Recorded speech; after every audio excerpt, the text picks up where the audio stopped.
Jangan lupa subscribe, like, and share. Bagikan. Yang udah subscribe makasih, yang belum subscribe dong. Ini saya ngingetin. Tuh.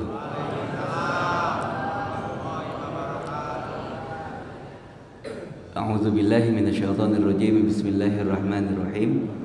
Alhamdulillahirabbil alamin wassalatu wassalamu ala sayyidina wa habibina wa syafi'ina wa maulana Muhammadin sallallahu alaihi wasallam wa ala alihi wa ashabihi ajma'in. Rabbi shrah li sadri wa yassir li amri wahlul 'uqdatam min lisani yafqahu qawli. Allahumma iftah lana futuhal 'arifin wansur 'alaina min khazaini bi rahmatika ya arhamar rahimin. Segala puja dan syukur kita panjatkan hadirat Allah Subhanahu wa taala yang memberikan kita banyak nikmat sehingga syukur alhamdulillah kita bisa berkumpul di tempat yang mulia dan penuh berkah. Diawali dengan salat subuh berjamaah, dilanjutkan dengan talabul ilmi. Mudah-mudahan aktivitas amal ibadah kita dicatat oleh Allah Subhanahu wa taala sebagai amal soleh. Ilmu yang kita kaji, yang kita pelajari, mudah-mudahan menjadi ilmu yang berkah manfaat dunia sampai akhirat. Ilmu yang bukan cuma sekedar tahu, tapi bisa berbuah amal soleh dan kebaikannya. Salawat serta salam semoga senantiasa terlimpah curah kepada junjungan kita, suri tauladan kita, Nabi Muhammad sallallahu alaihi wasallam, kepada keluarganya, para sahabatnya, dan kepada para pengikutnya. Mudah-mudahan kita semua termasuk umatnya yang senantiasa menghidupkan sunnah-sunnahnya dan kelak mendapatkan syafa'atul uzma di yaumil hisab nanti. Amin ya rabbal alamin. Bapak Ibu yang dirahmati Allah Subhanahu wa taala, tema kajian kita insyaallah pada kesempatan kali ini bagaimana kita bukan cuma puasa perut dan juga dahaga kita, lapar dan juga hausnya kita, akan tetapi kita pun harus puasa hati, puasa pikiran, dan puasa anggota badan yang lainnya, agar puasa kita betul-betul menjadikan kita menjadi orang yang takwa, bukan cuma sekedar tampilan luarnya tapi juga tampilan dalamnya, insya Allah. Hati yang biasa kotor, pikiran yang senantiasa gelisah, ini timbul dari hati yang tidak penuh cinta dan juga hati yang jauh dari kata bahagia. Kalau kita rasanya benci aja sama orang, biasanya gampang buruk sangka. Kalau hati kita sering gak pernah bahagia, biasanya gampang terpancing emosi kita. Betul gak kira-kira? Maka dalam Al-Quran Allah Subhanahu wa ta'ala bilang tuh, bagaimana orang-orang beriman itu agar senantiasa menjadikan dirinya senantiasa berbahagia. Dalam surah Yunus ayat 58 Allah Subhanahu wa taala berfirman, A'udzu billahi minasyaitonir rajim. Qul bi fadlillahi wa bi rahmatihi fabidzalika falyafrahu huwa khairum mimma yajma'un. Katakan, dengan keutamaan Allah, dengan rahmat Allah Subhanahu wa ta'ala, hendaklah mereka berbahagia. Karena kebahagiaan yang ada dalam diri ini lebih baik, lebih utama ketimbang dari apapun yang mereka kumpulkan. Karena sejatinya setiap kita di dunia mengumpulkan dan berusaha sekuat tenaga dalam kehidupan, biasanya cuma satu tujuannya, Pak. Apa itu? Mencari kebahagiaan. Maka jangan heran kalau ada orang yang punya anggapan bahagia terletak pada harta yang berlimpah. Kita saksikan dalam kehidupan banyak orang mati-matian mencari harta yang berlimpah, ingin mendapatkan predikat orang kaya. Ada yang beranggapan kalau bahagia itu kalau punya jabatan yang tinggi. Jangan heran juga dalam kehidupan kita saksikan banyak orang berusaha mendapatkan jabatan yang tinggi. Ada juga orang yang beranggapan bahagia itu kalau punya tampan, wajah yang rupawan. Maka jangan heran banyak juga di antara kita manusia berusaha mendapatkan wajah yang tampan menawan. Nah kira-kira begitu Pak. Emang tabiatnya setiap kita berusaha menjadi orang bahagia. Dan ternyata kalau kita baca dalam surah Al-Mujadilah ayat 10, setan berusaha membisikkan kesedihan kepada kita orang-orang beriman. Innaman najwa minasyaiton liyahzunal ladzina aman. Bisikan setan itu emang menjadikan hati kita senantiasa bersedih Pak. Kalau orang senang diajak taat gampang. Contoh, tiba-tiba di Aster nih kena gusuran tol Pak. Amin. Seneng gak kalau kena gusuran tol ini?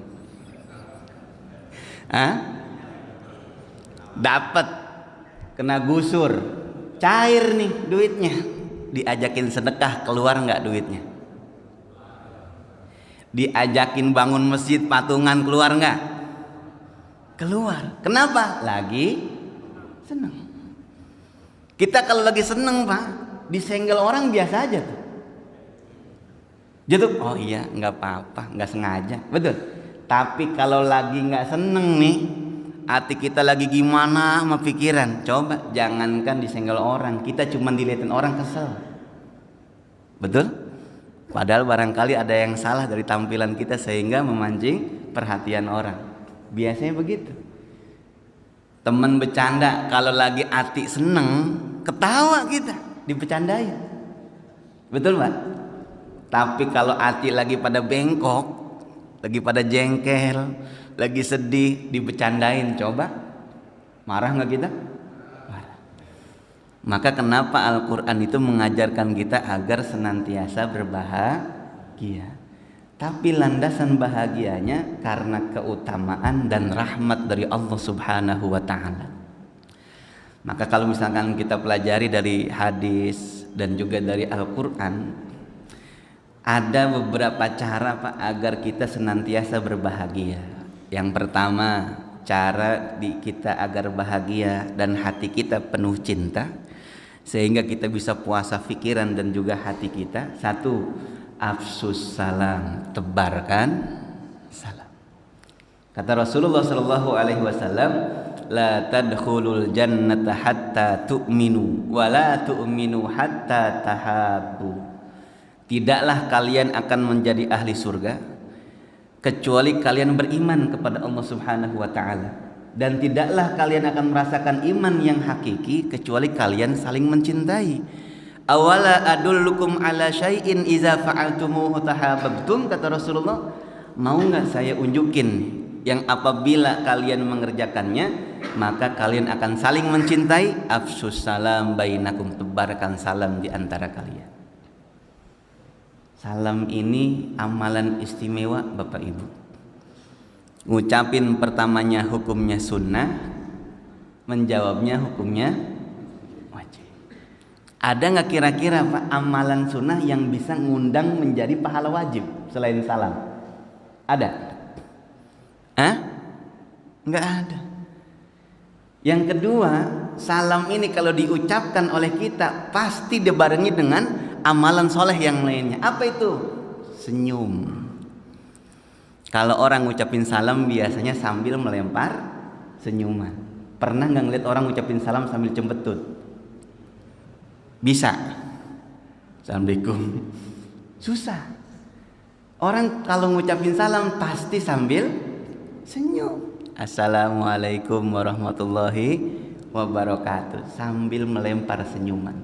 Tabassumuka fi wajhi akhika sedekah. Senyum kita kepada saudara kita udah sedekah. Ntar apalagi nih habis ngaji, betul? Ya, kita lempar senyuman banyak orang, masya Allah. Yang ketiga, kalau udah ngelempar senyuman biasanya berjabatan tangan, betul Pak?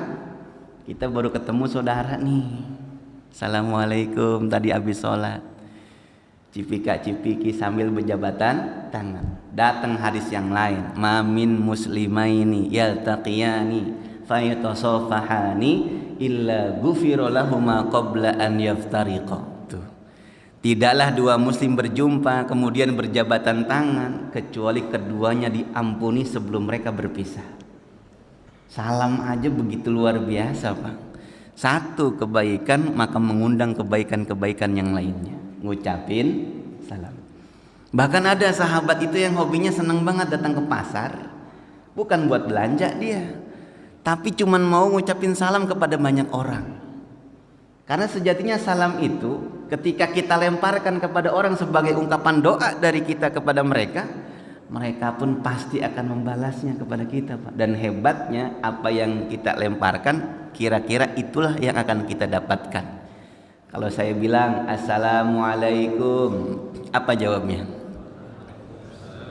Udah, saya panjangin dikit, assalamualaikum warahmatullahi wabarakatuh. Kenapa begitu coba? Kalau cuma assalamualaikum, assalamualaikum, waalaikumsalam. Tapi kalau dipanjangin, panjang juga orang jawabannya. Betul ya? Hebatnya salam. Yang keempat, salam ini mendapatkan 30 kebaikan. Assalamualaikum 10, assalamualaikum warahmatullahi 20, assalamualaikum warahmatullahi wabarakatuh. 30 kebaikan kata Rasulullah sallallahu alaihi wasallam. Orang yang ngucapin salam biasanya penuh cinta. Pernah gak sih dalam kehidupan kita ngerasa jengkel sama orang? Pernah, Pak? Bisa ngucapin salam sama orang yang kita lagi jengkelin? Boro-boro ngucapin salam, ketemu aja males. Betul? Kadang kita nanya tuh, si Anu ntar subuh ada gak dia? Ngaji gak? Emang apa? Kalau dia ngaji gua kagak. Ada yang begitu tuh. Si Anu ada di kantin, ada, malas ketemu dia. Betul? Enggak mungkin orang yang hatinya penuh benci mampu mengucapkan salam yang mengajarkan ketulusan dan penuh cinta. Karena salam ini lahir dari iman yang diajarkan oleh Allah dan juga Rasulullah sallallahu alaihi wasallam. Yang pertama. Yang kedua, agar kita penuh cinta dan bahagia, banyak kita bertukar hadiah. Tahadu tahabu. Salinglah kalian memberikan hadiah, maka kalian akan saling mencintai. Setiap kita nih, Pak, sama fitrahnya, seneng gak dapat hadiah?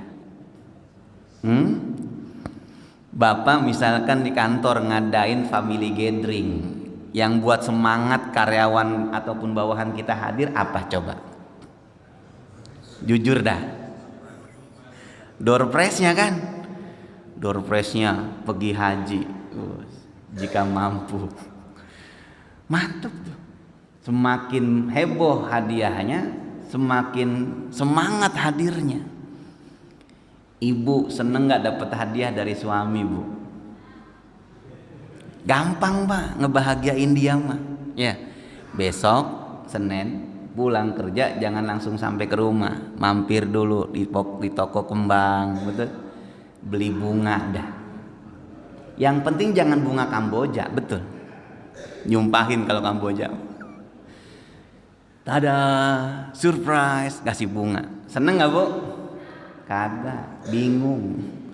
Si Papih kesambet apa ini? Karena emang gak pernah biasa romantis. Intinya setiap kita senang dapat hadiah. Bahkan kita juga digembirakan oleh Allah Subhanahu wa taala dengan hadiah yang begitu luar biasa. Apa hadiahnya nanti? Surga.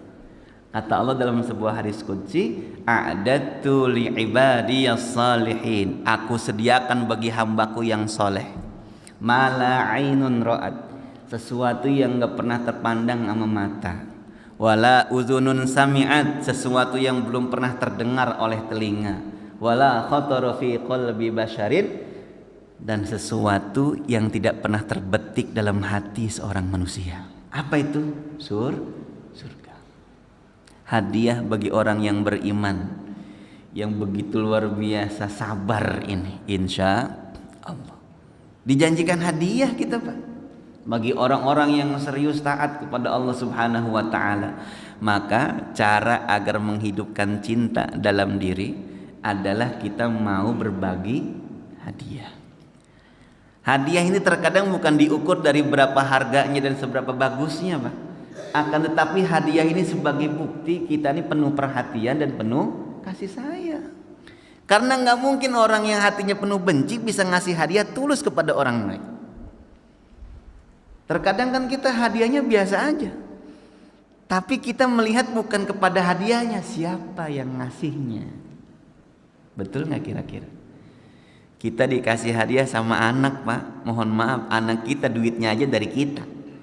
Tapi perasaan bapak ibu lain nggak ketika dapat hadiah dari anak? Halo? Belum pernah dapat ya? Ketahuan. Hadiahnya barangkali bukan barang, tapi kita dapat undangan dari sekolah untuk hadir di acara haflah gitu ya. Tahfiz Quran sudah 1 juz, seneng nggak ibu? Hah? Dikasih tahu hadiah untuk ibu dan ayah tercinta, saya sudah khatam juz 30, senang? Masya Allah, senang hati kita. Bukan barang, barangkali nggak mahal, akan tetapi justru ini bisa lebih hebat ketimbang dunia yang kita punya. Anak-anak yang soleh dan Masya Allah, nikmat. Ketika dia mulai baca setoran sama kita, coba Pak, kita lagi pulang kerja nih, ya, datang ke rumah kemudian dipeluk anak, Pak, saya pengen ngasih hadiah sama Bapak. Apa hadiahnya, Nak? Setoran hafalan Dedek nambah. Wow. Sekarang setoran surat apa? Surah An-Nazi'at. Coba baca, yuk baca. Wan-nazi'ati ghurqa wan-nasyitati nashta, terus aja sampai di tengah. Sampai di tengah dia lupa, kita ngangguk aja. Dia lupa. Kita juga sama-sama lupa. Bahkan kita enggak apa. Tapi senang enggak, Pak? Senang. Hadiah. Maka belajar kita ngasih hadiah sama orang, gitu ya. Hadiah ini bukan dilihat dari nilai dan juga barangnya, akan tetapi bentuk kasih sayang dan perhatiannya. Yang ketiga, ikhwatal iman, cara agar kita selalu berbahagia, penuh cinta, tingkatkan iman dan takwa. Hanya orang yang beriman dan takwanya tinggi kepada Allah, Pak, kalau ngelihat orang lain itu pasti senang aja, sayang aja bawaannya. Jangankan sama orang solehnya, sama orang yang belum soleh aja dia sayang. Kita nih kadang, mohon maaf ikhwatal iman, sokan lupa dan kelewatan. Dituntut bener sama Allah, tapi jangan pernah ngerasa paling benar. Dituntut soleh sama Allah, tapi jangan pernah ngerasa diri paling soleh. Kalau orang udah ngerasa diri paling soleh, kalau orang udah ngerasa diri paling benar, biasanya cenderung merendahkan dan juga menghinakan orang lain. Maka kalau kita penuh iman dan takwa, Pak, ngelihat orang yang belum soleh itu pikirannya beda. Karena sikap seseorang itu dipengaruhi bagaimana cara pandang dia terhadap sesuatu.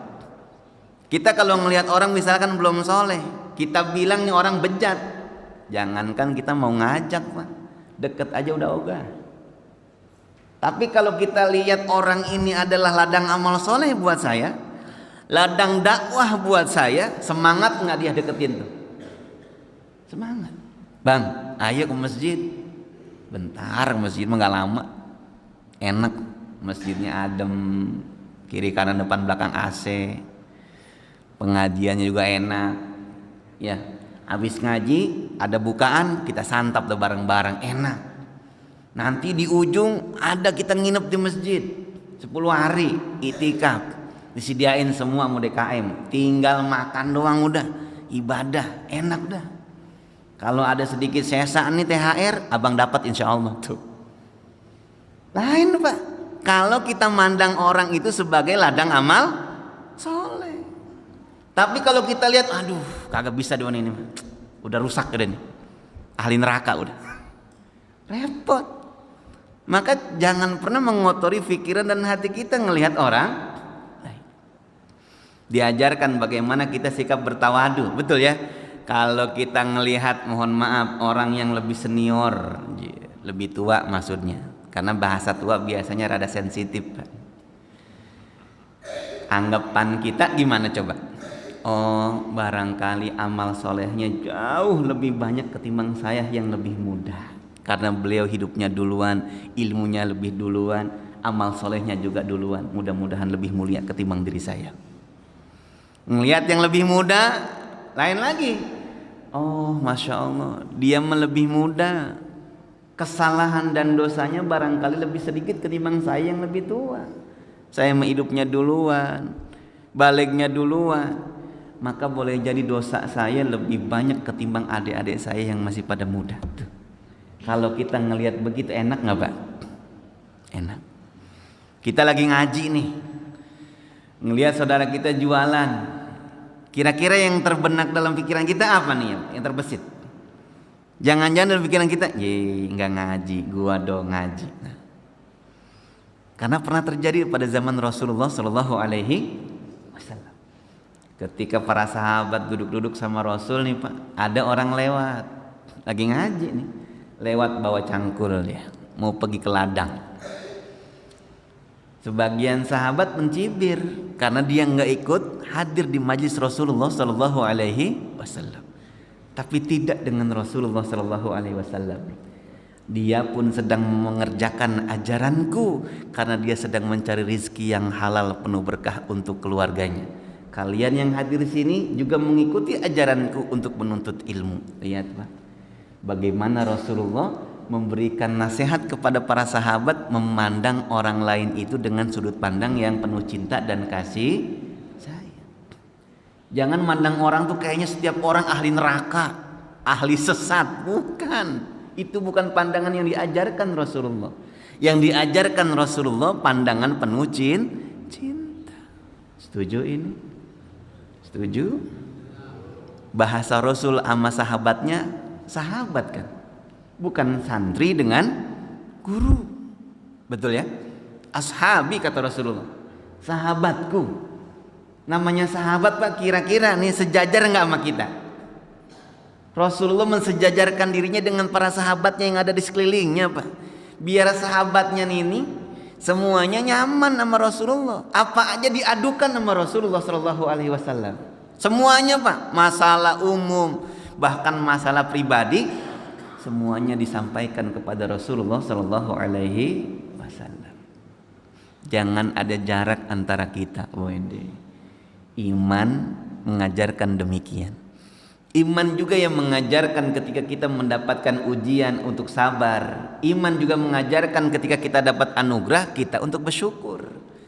Maka iman dan takwa dalam Quran surah Yunus ayat 62-63 Allah Subhanahu wa taala berfirman, "Ala inna awliya Allah la khaufun 'alaihim wa la hum yahzanun allazina amanu wa kanu yattaqun." Ingatlah kata Allah, sesungguhnya wali-wali Allah Subhanahu wa taala mereka tidak pernah merasa sedih dan tidak pernah merasa takut. Siapa mereka Pak? Allazina amanu wa kanu yattaqun. Mereka adalah orang yang beriman dan mereka adalah orang yang takwa kepada Allah Subhanahu wa taala. Maka puasa mengajarkan kita menjadi orang-orang yang takwa. Orang-orang yang betul-betul menjaga bagaimana dirinya tidak membatalkan puasa dan juga dari perkara-perkara yang bisa membatalkan pahalanya meskipun tidak membatalkan puasanya. Orang lain barangkali Pak tidak bisa menilai puasa kita. Karena yang paling ngerti puasa kita diri kita dan Allah Subhanahu wa taala saja. Betul ya? Apa yang paling puasanya paling hebat? Kalau puasanya yang paling lemes orangnya. Jalan aja sambil nyusuri tembok gitu. Kan belum tentu. Atau puasa yang paling keren yang paling banyak ngeludahnya, belum tentu. Atau jangan-jangan kita punya anggapan orang yang puasanya kuat, strong terus dia, semangat terus, jangan-jangan nggak puasa tuh, salah lagi. Belum tentu. Betul ya?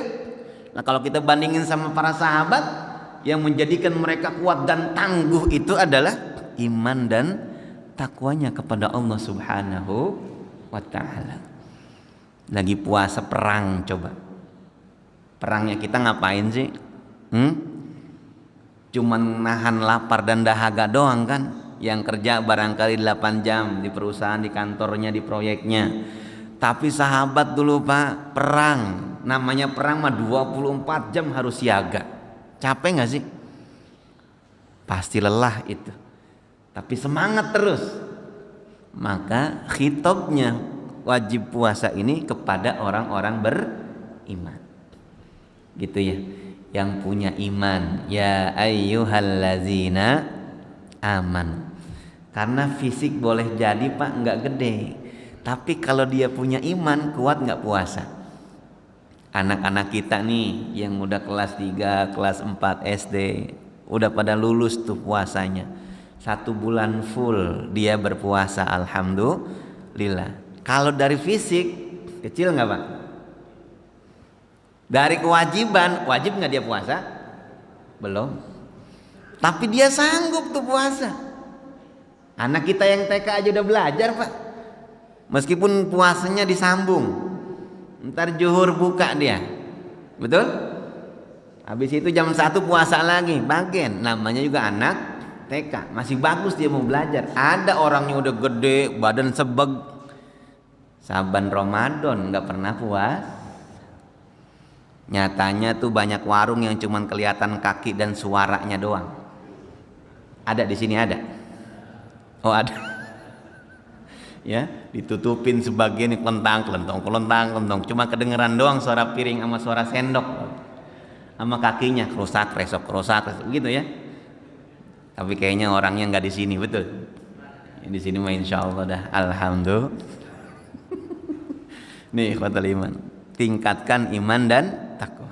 Bahagia kita Pak, kalau iman dan takwa kita terjaga nih, insya Allah bahagia kita. Karena iman dan takwa tidak pernah mengajarkan kesedihan. Yang mengajarkan kesedihan hanya bisikan setan. Yang keempat, agar kita senantiasa bahagia, penuh cinta, sehingga hati dan pikiran kita senantiasa terjaga. Yang keempat adalah perbanyak amal soleh. Amal soleh ini Pak bisa membangkitkan cinta dan kasih sayang. Amal soleh ini juga memupuk rasa kebahagiaan kita. Karena ketika kita melihat orang tersenyum karena kebaikan kita, pada saat itu yang paling bahagia siapa sebetulnya? Kita. Kita masak ayam nih, wah pakai serundeng ibu. Ibu cari orang yang belum ketemu makan, kasih dia. Ucapin terima kasih dia, alhamdulillah terima kasih banyak Bapak Ibu. Senyumnya lebar banget. Seneng gak ngelihat dia tersenyum? Yang seneng pada saat itu bukan cuma dia tuh, tapi sejujurnya kita yang paling seneng Pak. Ketika kita sudah melakukan kebaikan, Allah Subhanahu wa ta'ala biasanya menitipkan kegembiraan kepada orang-orang beriman. Puas kayak kita, alhamdulillah ya Allah. Nikmat betul. Kita habis sholat tahajud, seneng gak? Seneng. Habis puasa seneng gak? Nanti nih habis puasa 30 hari, di penghujung puasa kita ada kegembiraan gak Pak? Seneng banget. Mau Ramadan aja udah seneng? Betul? Seneng gak pas Ramadan? Iya. Apa alasan senengnya? Apa kayak anak-anak kita bentar lagi mau Ramadan, berarti mau Idul Fitri. Kalau Idul Fitri berarti semua serba baru, baju baru, alhamdulillah. Untuk dipakai nggak punya pun bohong. Bener nggak apa-apa. Atau senangnya kita ketika Ramadan udah masuk deket gitu ya. Kayak karyawan Pak, kalau udah Ramadan bentar lagi, biar kenceng dikit, bentar lagi. Mudah-mudahan THR tahun ini 2 kali lipat gaji. Udah turun? Udah? Oh belum. Ntar ya, seminggu lagi mau Idul Fitri, betul? Masya Allah. Seneng gak Pak? Ya seneng, harus seneng, betul ya. Anugerah dari Allah Subhanahu wa ta'ala. Amal soleh nih, yang punya perusahaan harusnya lebih seneng, jangan bersedih. Ini kesempatan saya membuat mereka nih senyumnya lebar banget.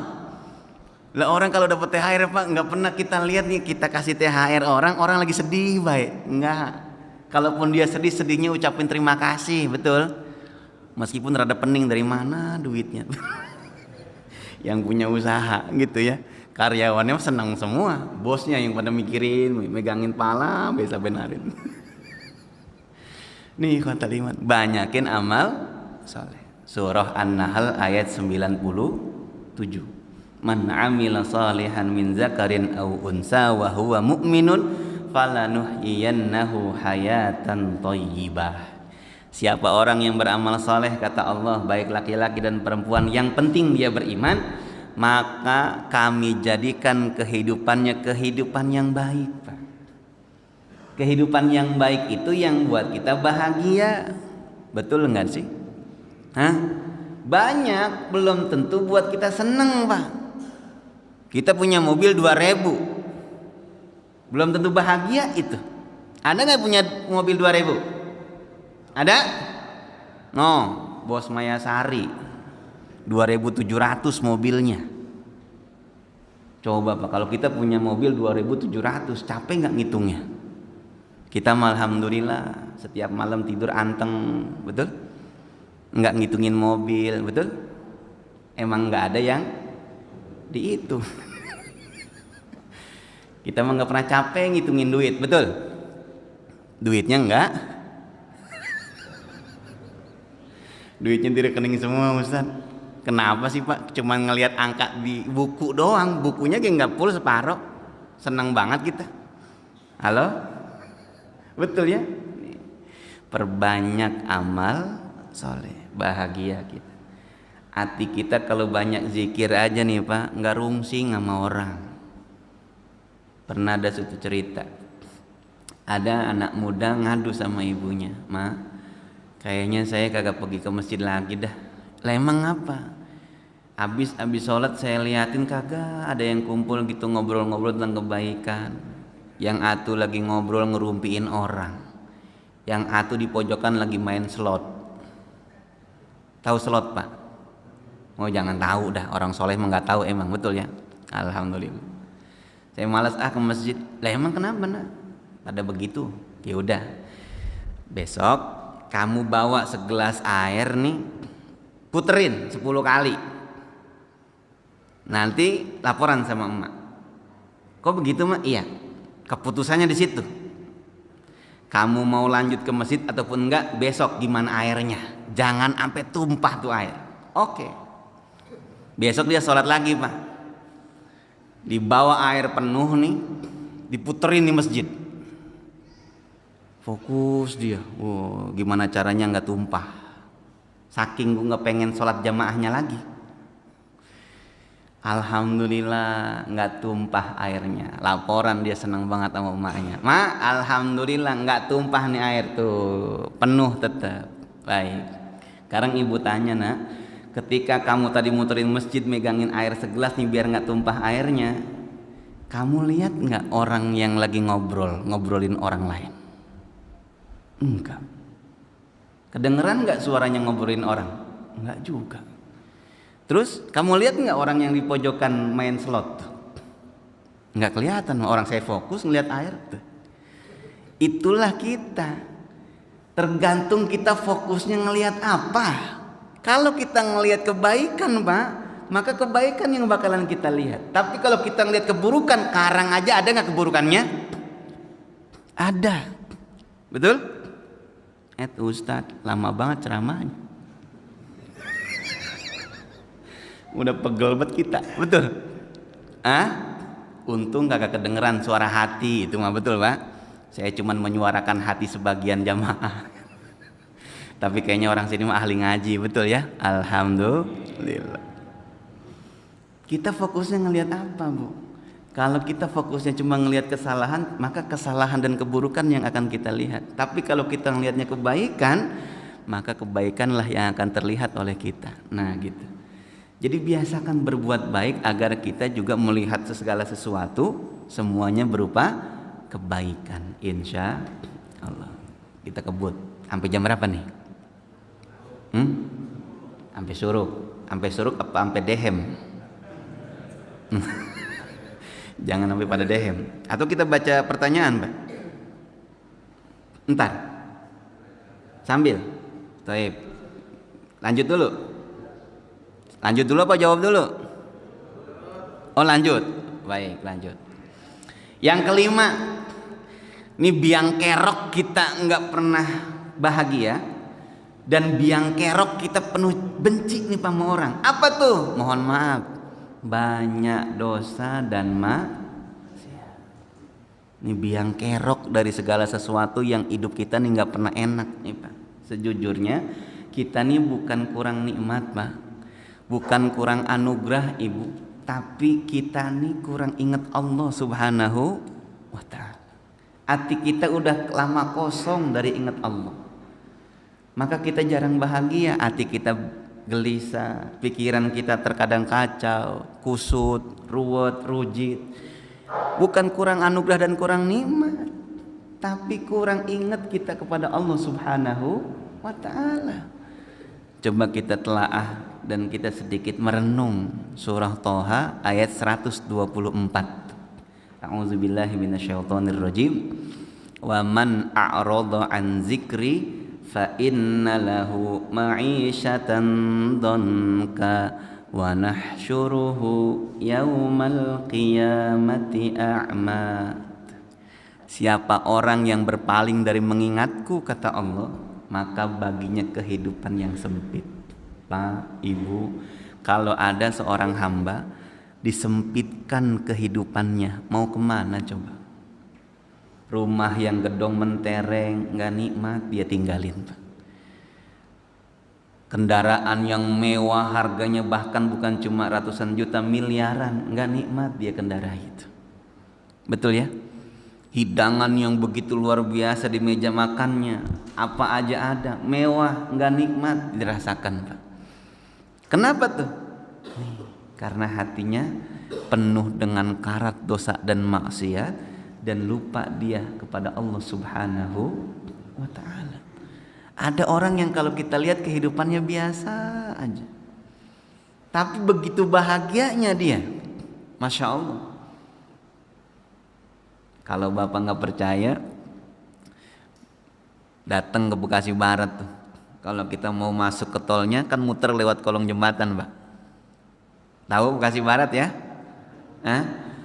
Itu ada tuh pemulung sekeluarga yang anaknya aja tidur di gerobak. Saya pernah wawancara sama dia tuh, ya, sama sekeluarga. Dikasih makan Pak, tadi saya bilang senyumnya lebar banget. Mereka bisa bercanda loh Pak, ketawa riang betul. Atapnya beton, musiknya suara mesin, penuh debu, tapi nikmat hidupnya. Kenapa kita yang tinggal di rumah bagus, mentereng, kendaraan bagus, duit juga ada, romannya susah banget buat senyum lebar, masih kalah sama dia, betul ya? Itu adilnya Allah Subhanahu wa ta'ala. Bahagia itu belum tentu terletak pada harta, bahagia belum tentu terletak pada kendaraan, bahagia belum tentu terletak pada bangunan. Akan tetapi bahagia itu bisa dimiliki oleh siapapun yang masih punya hati, yang hatinya masih hidup Pak, mengingat Allah Subhanahu wa ta'ala. Kalau mereka yang hidup di kolong jembatan masih bisa ngucap alhamdulillah, kenapa kita kayaknya susah? Halo? Ini kenapa pada merenung semua? Ya, jauhi maksiat dan munkarat. Ini biang kerok hidup kita, nggak pernah bahagia. Mohon maaf Pak, kita ngelihat istri kita, ya, rada kurang cantik. Penyebabnya cuma satu, karena kita banyak ngelihat perempuan di luar rumah kita yang emang nggak pantas kita lihat. Jadi pas ngelihat istri kita, gini amat gitu. Jadi jangan sampai ada istilah rumput tetangga lebih apa? Ya tetangga pinter ngerawat rumputnya, kita nggak pernah diurus. Gimana ceritanya? Ngasih buat uang bedak dikit, betul Bu? Ya udahan, udah nih. Ya lanjut. Oh lanjut Mas. Sekalinya beli parfum minyak nyong-nyong. Masya Allah. Ya, bedaknya cuman bedak pipa. Ya, gimana mau kelihatan kayak artis Pak? Nah, kira-kira begitu. Kadang butuh modal. Setuju Ibu? Ya, rambut nggak pernah diribon, nggak pernah ke salon, diribonding begitu. Ya, perawatan kagak pernah, ya wajar Pak. Kira-kira begitu. Cuman alis doang pada melengkung. Ya, nih ikhwatul iman. Jangan Pak. Kalau kita banyak ngelihat sesuatu yang memang bukan hak kita untuk melihatnya, maka ketika kita melihat sesuatu yang memang halal, biasanya akan hilang nikmatnya. Insya Allah. Yang terakhir dah, yang keenam berarti. Kalau kita pengen bahagia penuh cinta, kata Rasulullah, lisaimi farhatani. Bagi orang yang puasa ada dua kebahagiaan nih Pak. Satu, inda iftarihi, ketika dia mau berbuka. Kita kalau pas ntar buka puasa seneng nggak? Emang fitrahnya orang puasa Pak. Kalau udah mau buka seneng. Kita seringlah hadir di majlis buka puasa bersama, betul ya? Pernah nggak ngelihat orang mau buka puasa, mau maghrib, mukanya ditekuk kayak dompet akhir bulan? Enggak kan? Semua pasti sumringah Pak. Emang dikasih bahagia oleh Allah Subhanahu wa ta'ala. Apalagi masih baru-baru tuh, waduh. Itu mau bukaan balas dendam. Ya, awal-awal puasa ngelihat es dawet, beli dawet. Dawetnya nggak cukup hitam, hijau beli juga.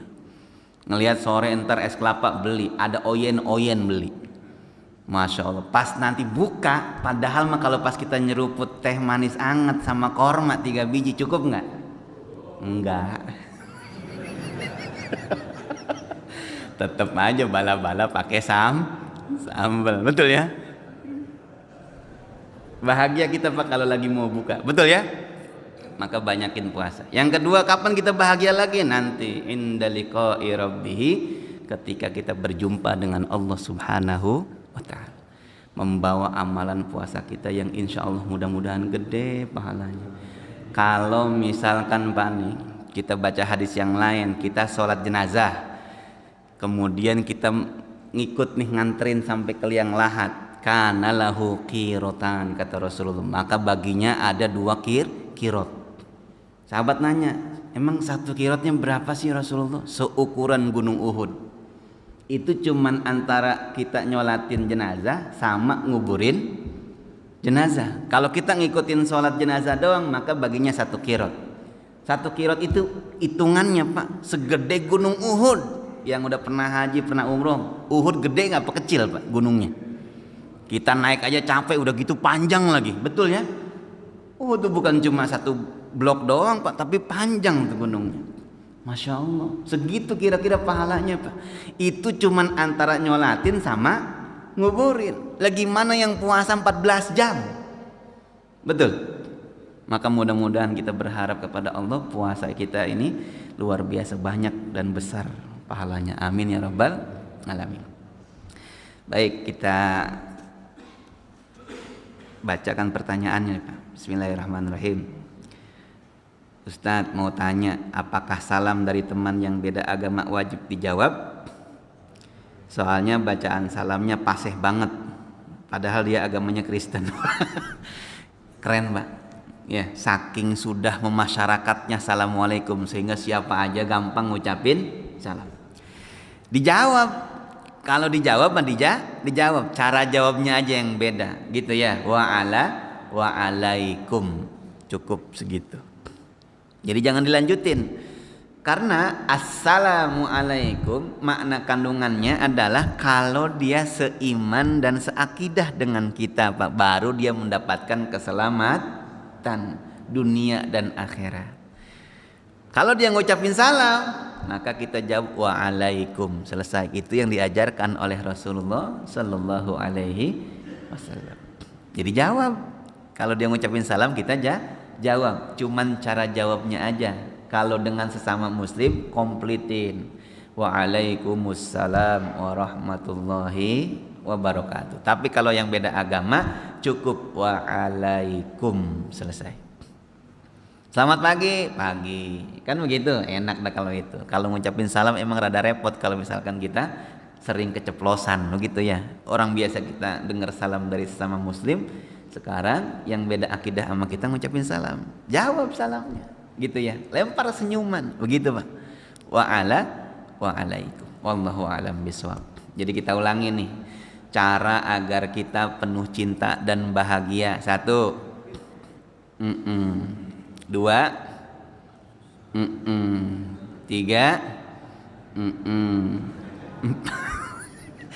sebagian lupa, sebagian enggak lupa semua. 1, ngucap salam. 2, saling melempar hadiah. 3, perkuat iman dan takwa. 4, perbanyak amal soleh. 5, jauhi maksiat. 6, banyakin puasa. Nah sekarang latihannya insya Allah. Lanjutin acara berikutnya gitu. Nah, acara berikutnya udahan gitu ya. Kita salat sunnah syuruk insya Allah. Kita baca surah Al-Fatihah, yang mudah-mudahan apa yang menjadi maksud dan tujuan